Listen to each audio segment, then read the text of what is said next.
The knock on my truck window came at 2:15 a.m. I know the exact time because I'd been staring at the dashboard clock for hours, doing the same miserable math over and over. How many more nights could I survive, sleeping in the cab of a 2008 Ford Ranger before the cold finished? What the divorce had started.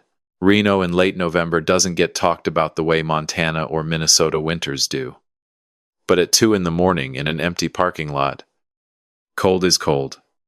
Even with 2 blankets and every piece of clothing I owned stacked on my body like insulation. I could watch my own breath fog up the windshield and slowly slide down the glass. The flashlight beam hit my face like an accusation. Sir, I need you to step out of the vehicle. My fingers were too stiff to work the door handle smoothly. When I finally got it open, I was face to face with a young Reno police officer, maybe 28. 29, wearing the particular expression cops get when they can't yet tell if they're dealing with a drunk, a criminal, or just another piece of human wreckage the world had quietly discarded. License and registration. My name is Daniel Marcus Whitlock. I'm 43 years old. And 7 months ago I was a senior operations manager at Cascade Freight Solutions, pulling in $118. $500 a year with full benefits, and a 401k that had just crossed $340. Ling ling ling. Now I was homeless, parked behind a shuttered strip mall in Reno, Nevada, with $83 to my name and nowhere left to go. I handed him my license with a shaking hand, partly the cold, mostly the humiliation of being found like this. He looked at the license, looked at me, walked back to his cruiser to run it. I stood there hugging myself in the dark, watching my breath crystallize, thinking this was rock bottom, the absolute floor of what a man could fall to. I was wrong. I just didn't know it yet. The officer sat in his car a long time.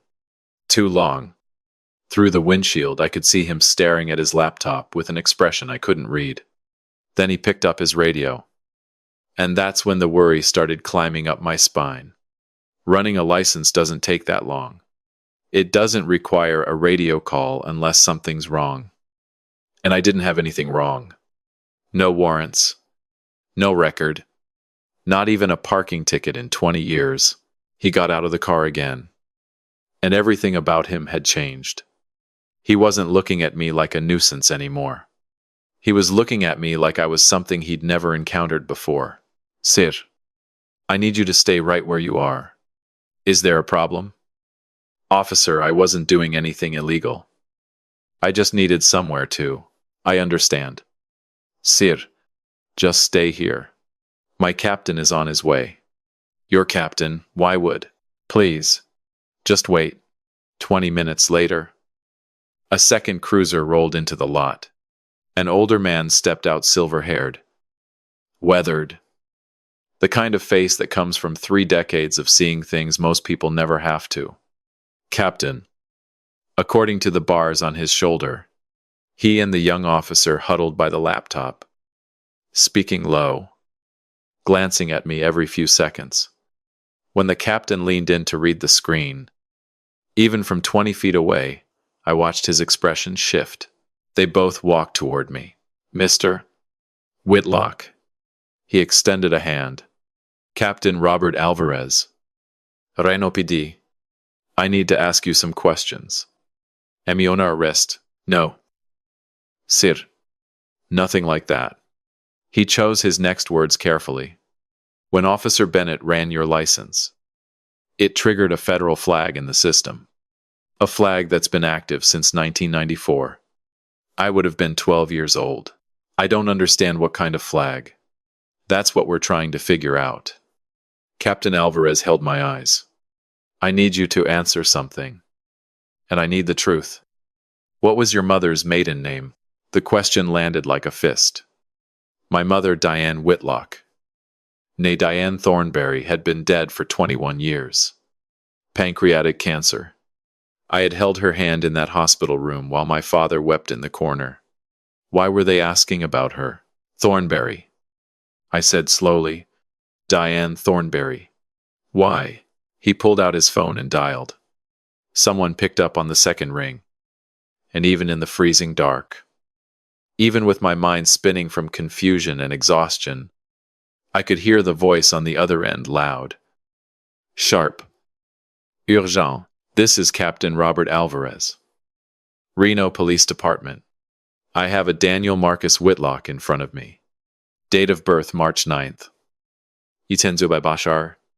Mother's maiden name is Thornberry. A pause. Yes. Sir. I'm certain. The voice on the other end talked for almost a full minute. I watched Alvarez's face shift from professional caution into something else entirely. His hands started to shake. Understood. Sir. We'll keep him here. Absolutely.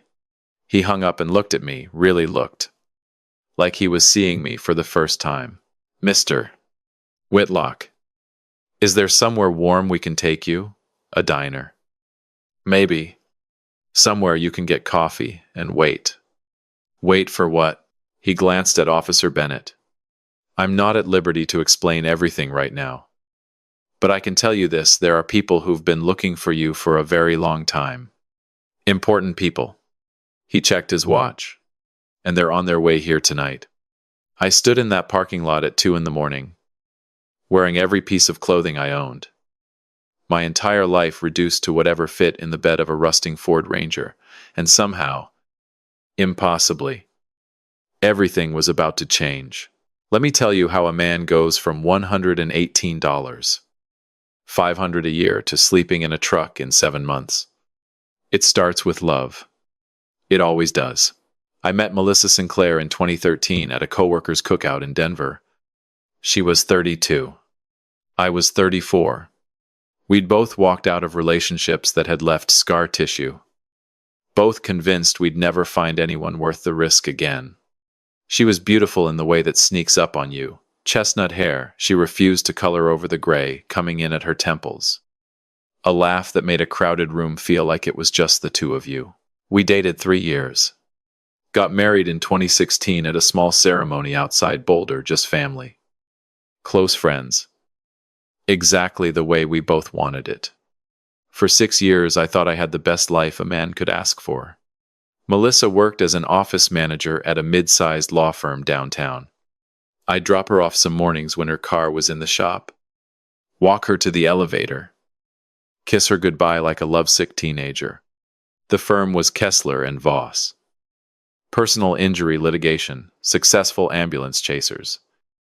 Mostly. The senior partner was a man named Bradley Kessler. I should have seen it coming. The signs are always there. Late nights that turned into later nights. New clothes. New perfume. A phone angled away from me, the second a text came in. But I trusted her. And I was too busy building a life to notice she was quietly dismantling it behind my back. I found out in June of 2023. Melissa had left her laptop open on the kitchen counter while she showered. And I was hunting for a recipe she'd bookmarked, pork tenderloin. Her favorite. I was going to surprise her with dinner. Instead, I found emails. Hundreds of them. Going back nearly 2 years. 2 years of, I can't stop thinking about you. 2 years of last night was incredible. 2 years of when are you finally going to leave him? Bradley Kessler was 54. Twice divorced.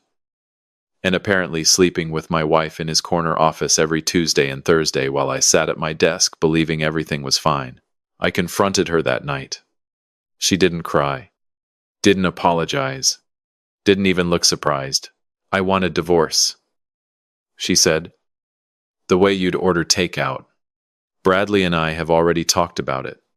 He's going to represent me. You should find your own lawyer. Represent you. Melissa, he's the reason. He's the reason I've been happy for the first time in years. Her voice went flat. Cold. Talking to a stranger.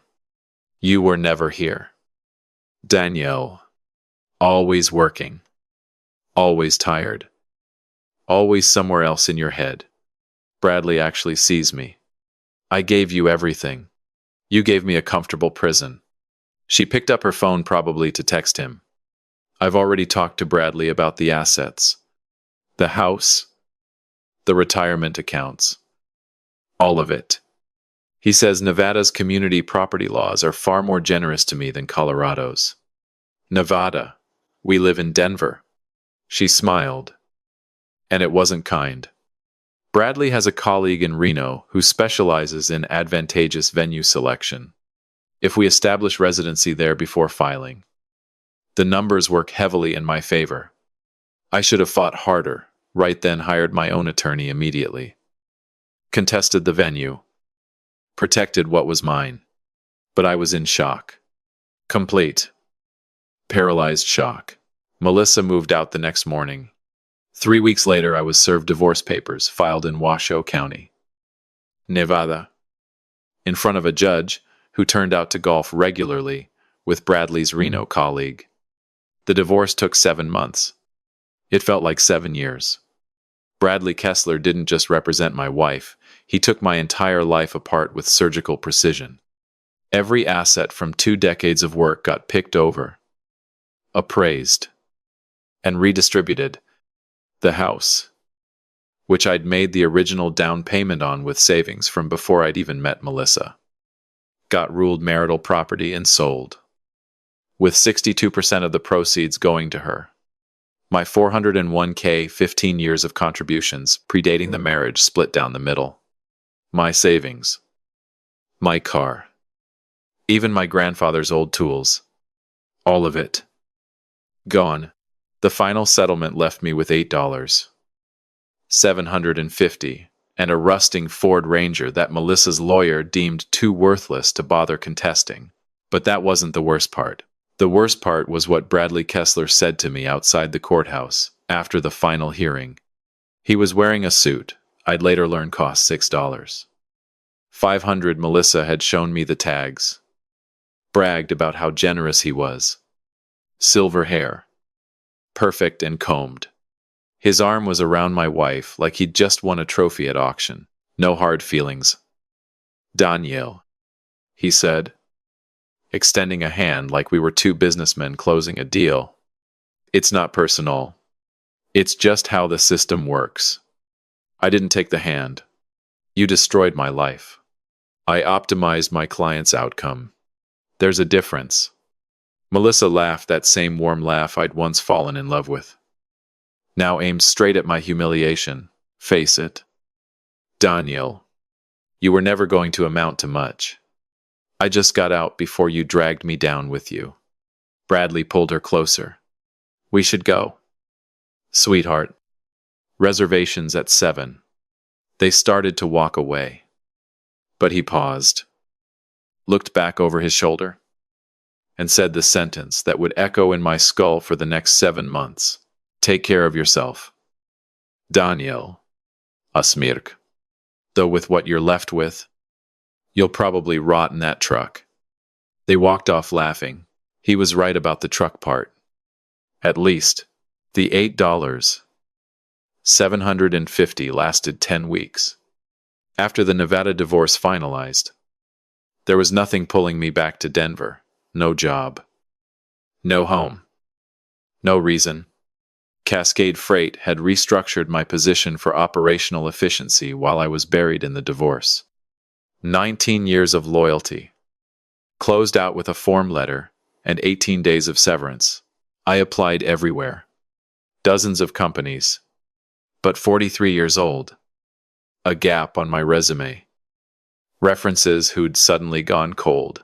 Interviews never turned into offers. The money ran out in August. By September, I was living out of the Ranger.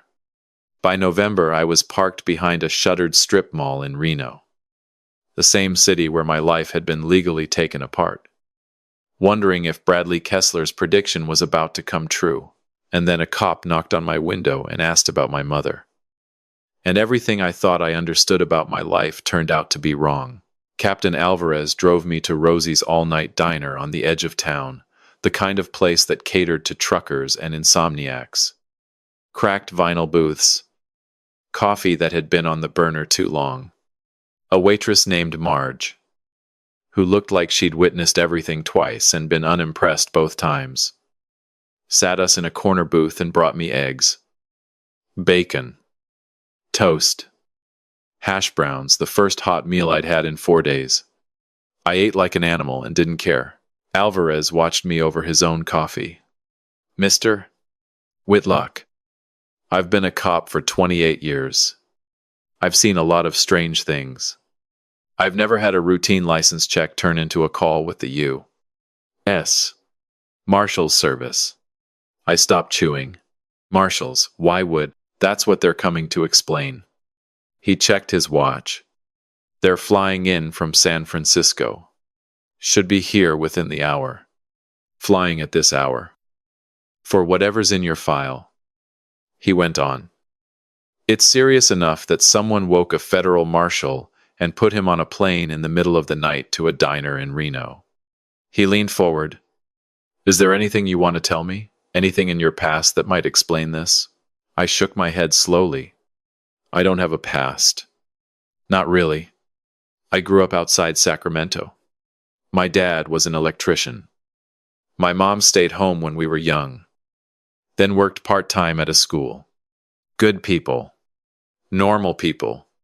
Mom died when I was 22, cancer. Dad had a heart attack 5 years later. I've been on my own since. No record. Not even a parking ticket. Tried to enlist after high school. Got rejected, heart murmur. That turned out to be nothing. And this flag's been live since 1994. You'd have been 12. 12 years old. A normal kid. Little League and video games. Nothing that gets federal attention. We sat in silence while Marge refilled our coffee, and the sky outside started to lighten into that gray, tired pre-dawn color. At szepte życia. A black SUV pulled into the lot.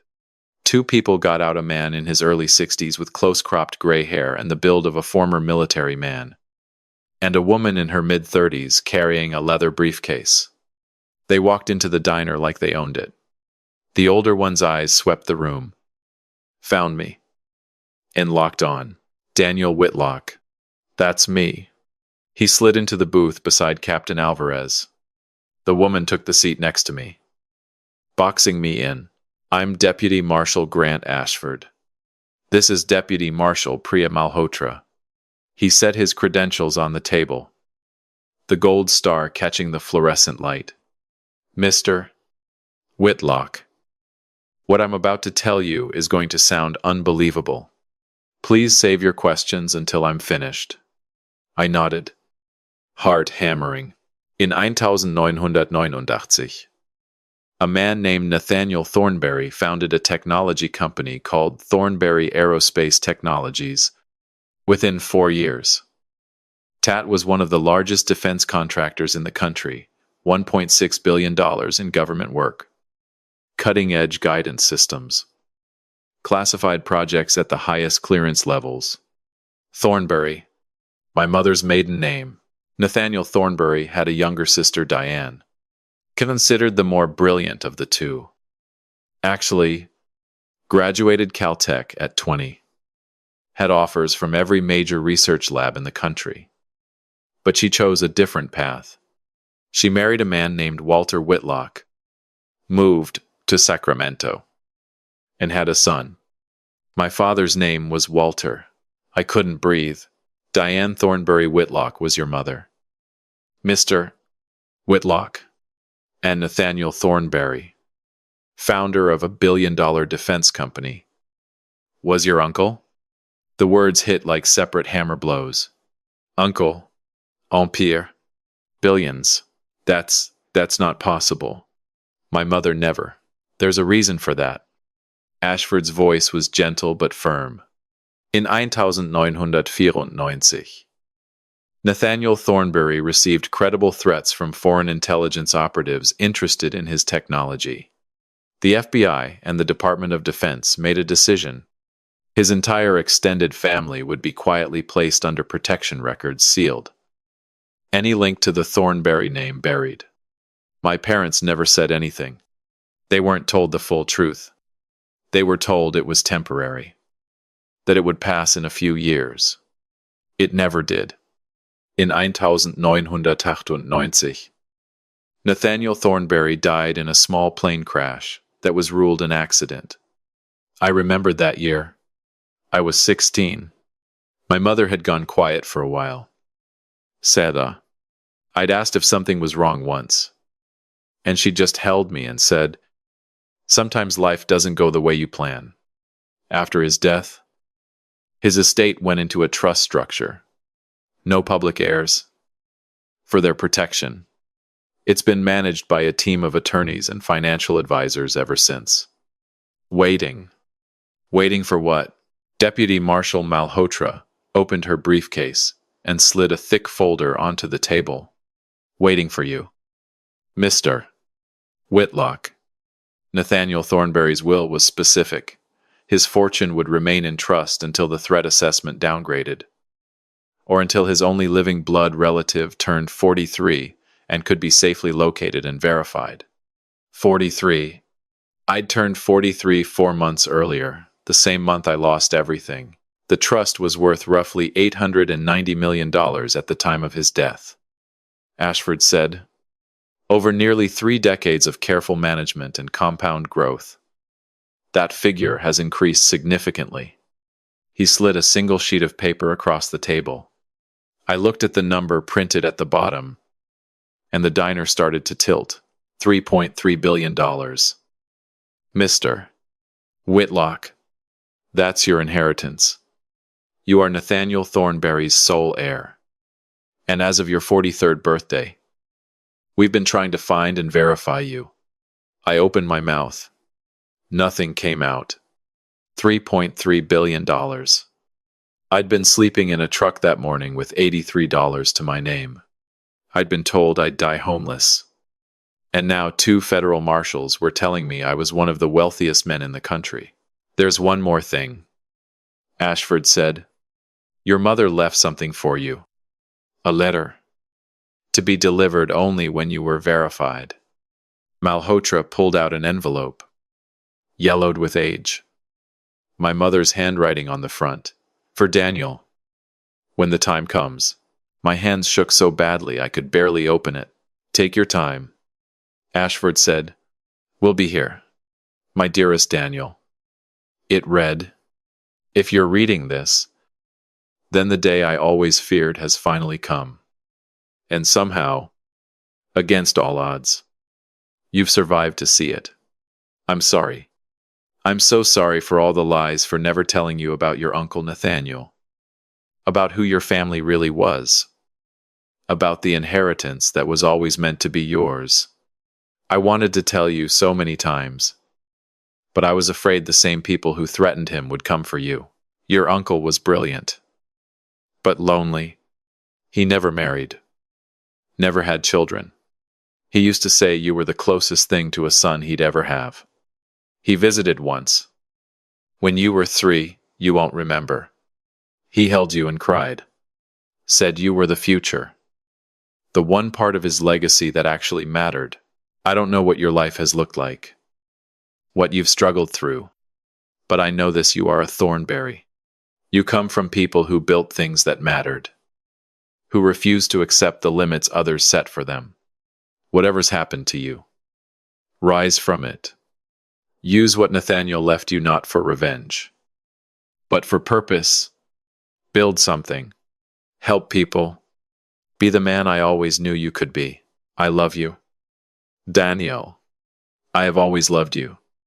And wherever I am now, I am proud of you. Your mother. Diane. Tears streamed down my face, and I didn't bother wiping them. My mother, the woman who'd held me through nightmares, taught me to ride a bike. Died, holding my hand in a hospital room, had carried this secret my entire life. She'd been protecting me. Now, finally, the protection was over. What happens now? I asked. Ashford almost smiled. Now, Mr. Whitlock, we take you to Chicago to meet the trustees. There's a mountain of paperwork. Verification. Legal formality. He leaned back. But essentially now you claim what's yours. I looked out the window at my rusted Ford Ranger, still parked across the street. 6 hours ago, I was homeless. Now I was a billionaire. And somewhere in Reno, Bradley Kessler was probably waking up next to my ex-wife, certain he'd finished me off completely. He had no idea what was coming. The next 9 weeks were a blur of attorneys, accountants, and documents. The trustees, 7 attorneys and financial managers who'd guarded my uncle's legacy for nearly 3 decades, worked out of a glass tower in downtown Chicago. They'd been expecting me for years. Protocols in place. Verification procedures ready to run. They were also, surprisingly, glad to see me.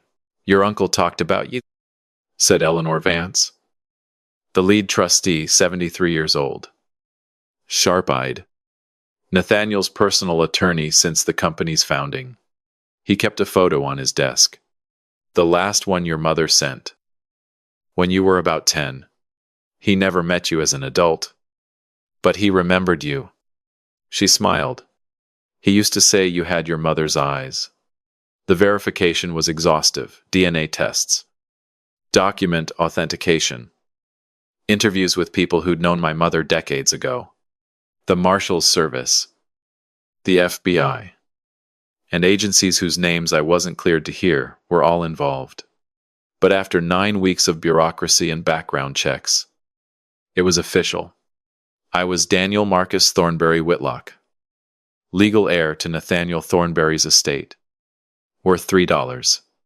$3 billion. The scale of it was staggering, not just the number, but what it represented.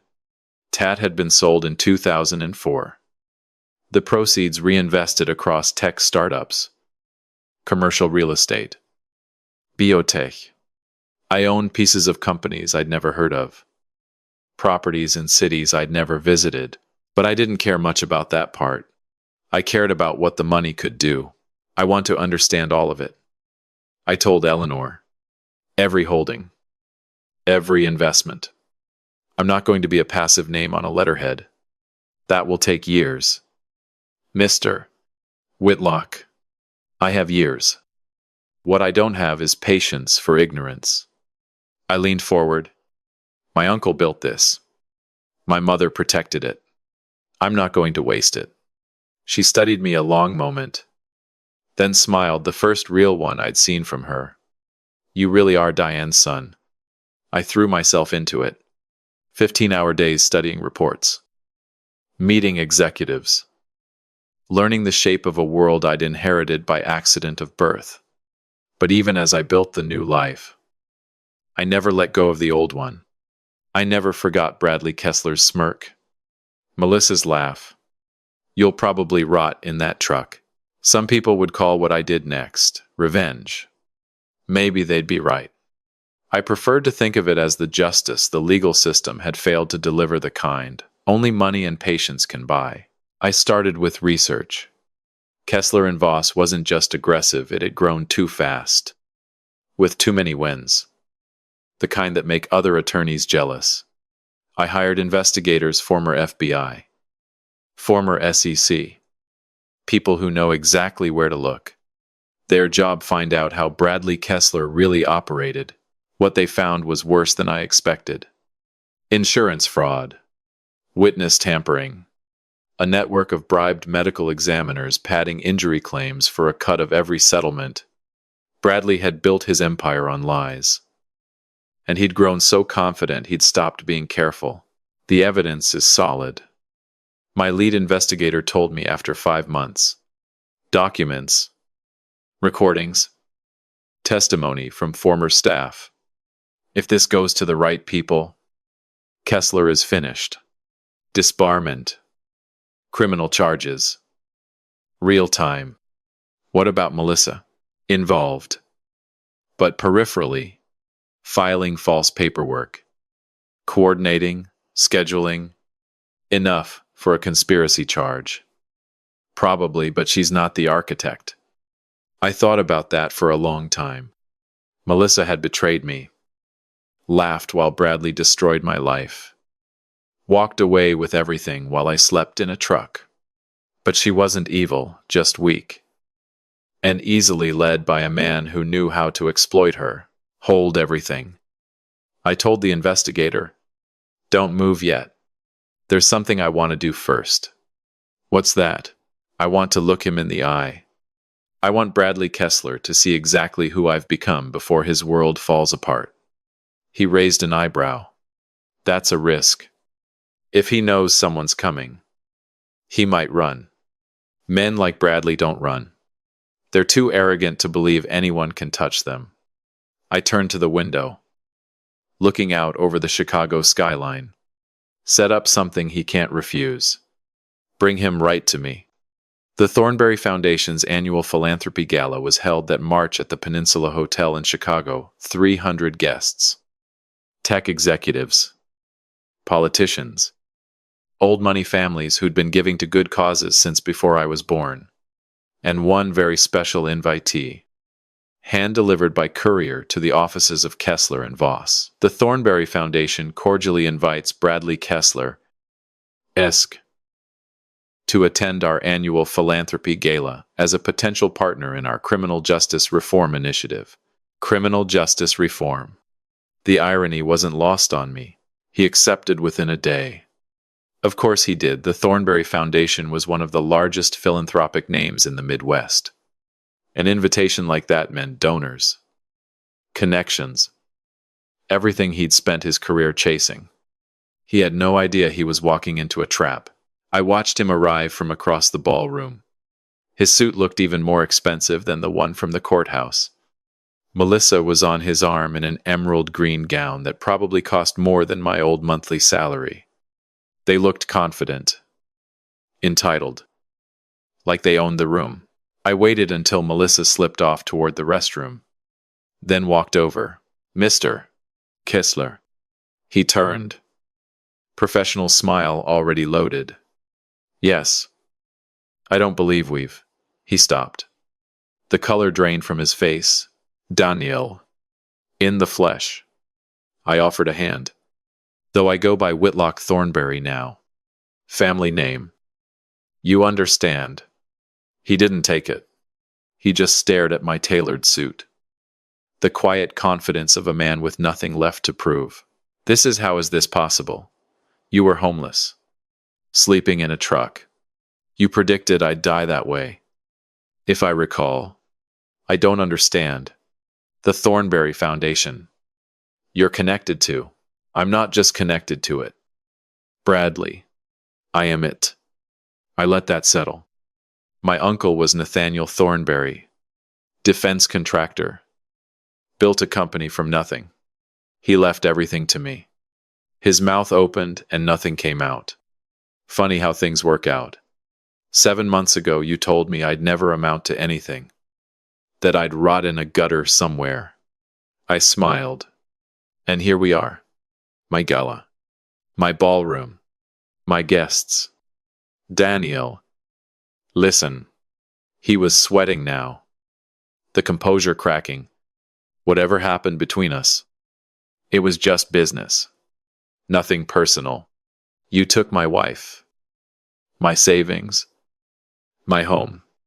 And you laughed while you did it. My voice stayed calm. Almost pleasant.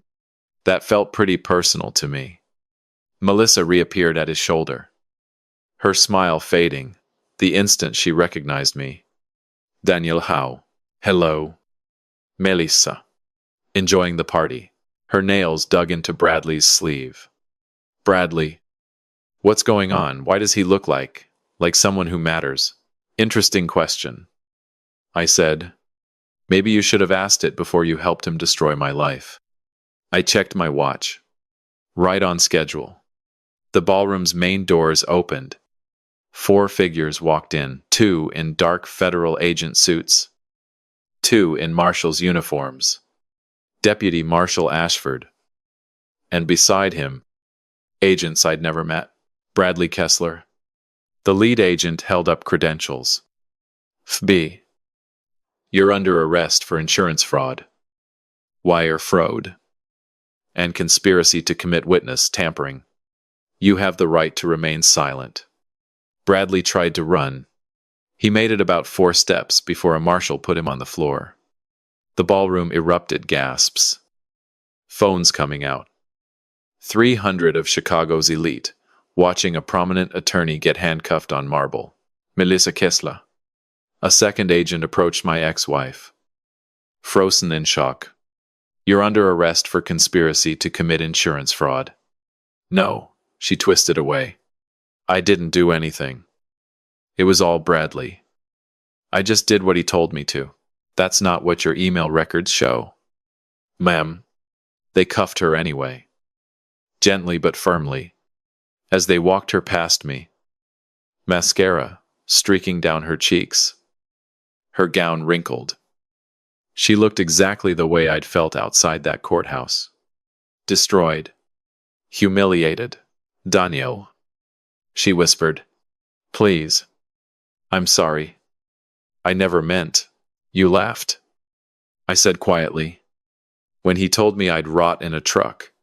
She had nothing to say to that. Deputy Marshal Ashford appeared at my elbow as they were led out. That was dramatic. You told me 7 months ago I'd claim what was mine. I meant the money. The money was just the beginning.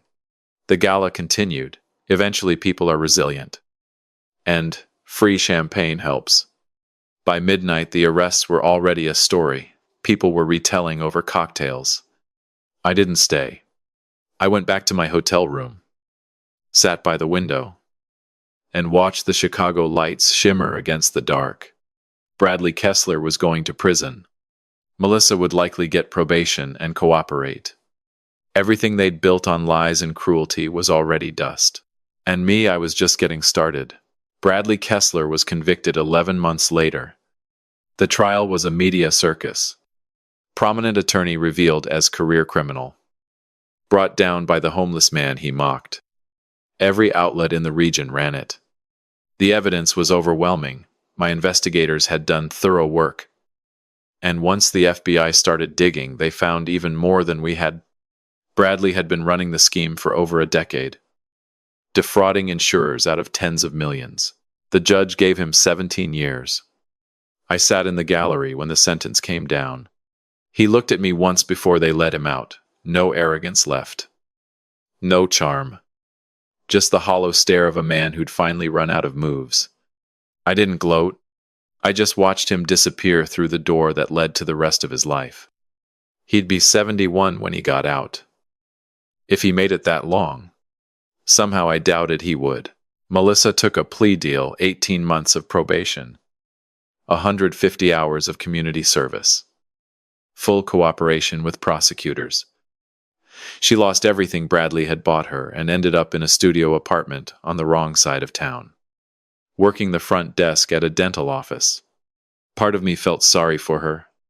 A small part. Then I remembered her laugh outside that courthouse. And the pity faded fast.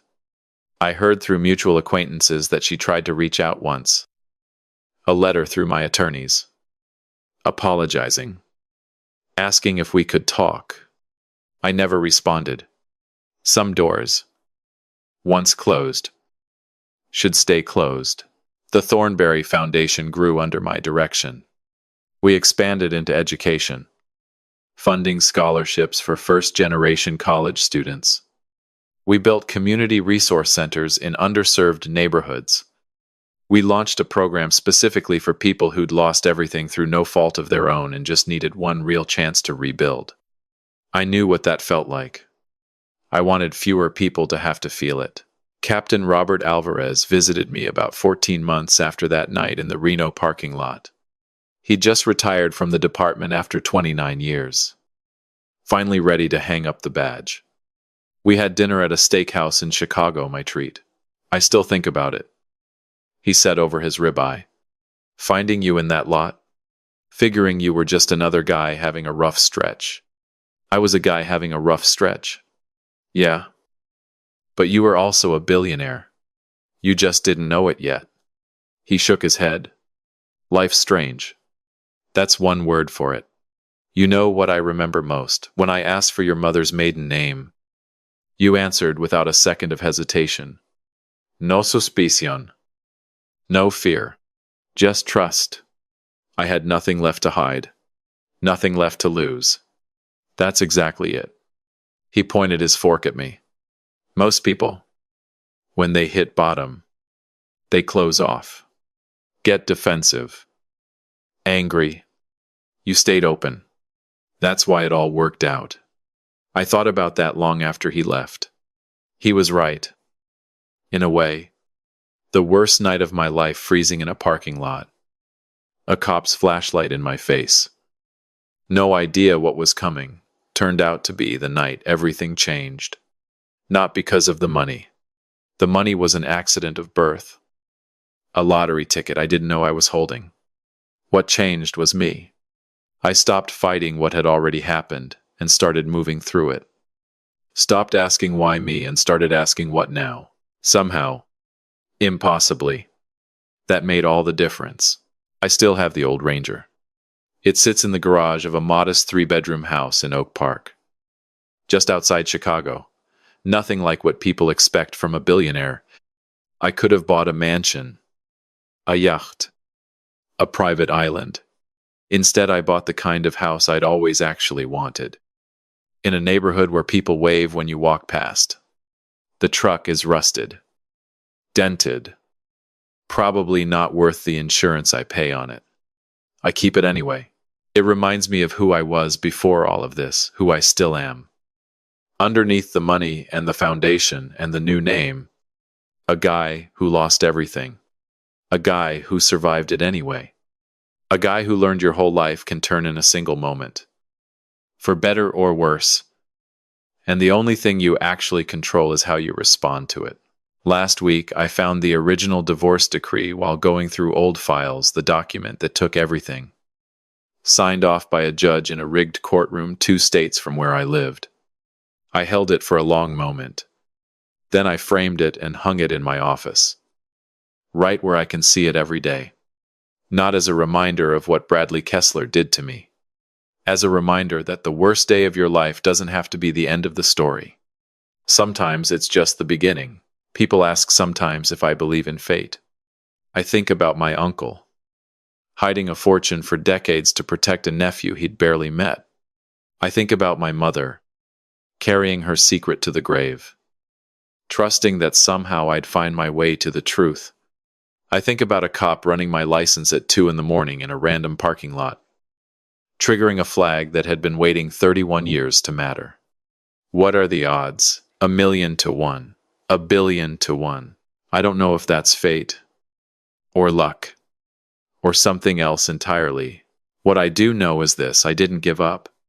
Even sleeping in that truck. Even with $83 to my name. Even after the man who destroyed my life told me I'd rot there. I kept going. Not because I knew something better was coming. Because stopping wasn't an option. So here's what I want to ask you. Has someone ever told you that you'd never amount to anything, that you were finished? That you might as well quit? What did you do? Did you believe them? Or did you keep going anyway? Tell me your story in the comments. I read everyone. And if you know someone going through the worst stretch of their life right now, someone who feels like there's no way forward, send them this. Because none of us really know what's waiting on the other side of our darkest nights. Mine was a $3. $3 billion inheritance and a chance to rebuild everything from scratch. Yours might be something else entirely. But you'll never find out if you stop. So don't stop. Keep going and wait for the knock on your window.